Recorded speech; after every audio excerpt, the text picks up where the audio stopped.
Le Tour de France est seulement une course cycliste. Bien sûr, c'est une compétition entre athlètes de première qualité.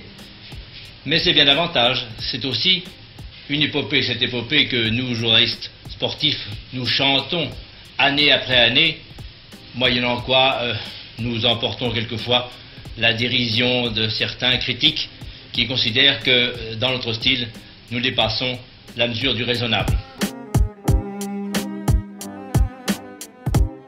D'abord, le nom de Jacques Godet représente une des consciences du Tour de France. Jacques Godet, c'était un grand personnage. Jacques Godet est le Tour de France de mon enfance. Jacques Godet, c'est un journaliste extrêmement important du journal L'Auto, c'est-à-dire l'ancêtre de l'équipe.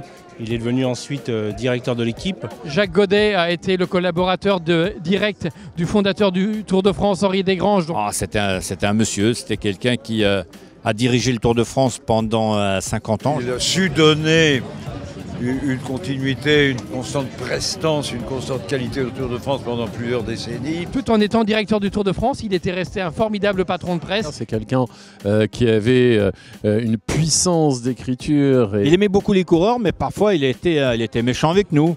Si on avait escamoté un col, par exemple, il ne se gênait pas pour le faire sentir dans son article. Être les meilleurs grimpeurs qui nous ont pas fait grand-chose dans les montagnes auraient cédé davantage. Oui, voilà ce qui nous a manqué. Mais en dehors de ça, en règle générale et dans ces grandes lignes, je dis que ce tour a été un très bon tour.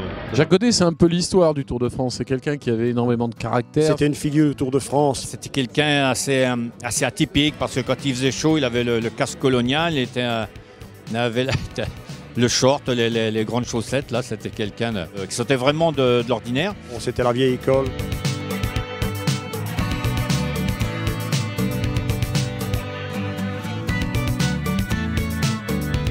Il est certain que le journaliste a une part prépondérante dans le Tour de France. Il a apporté déjà la médiatisation, je pense. Au plus haut, même au plus haut niveau. Au début de cette épopée, il n'y avait que la presse écrite pour raconter les faits d'armes et les envolées de ces coureurs. Il y a plus de, je crois, 180 pays qui sont sur le Tour de France au niveau média.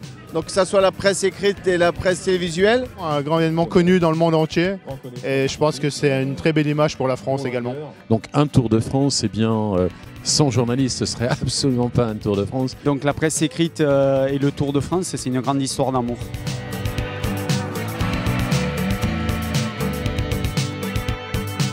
Le prix Jacques Godet a été créé il y a 7 ans. On est actuellement en train de faire la 8e édition.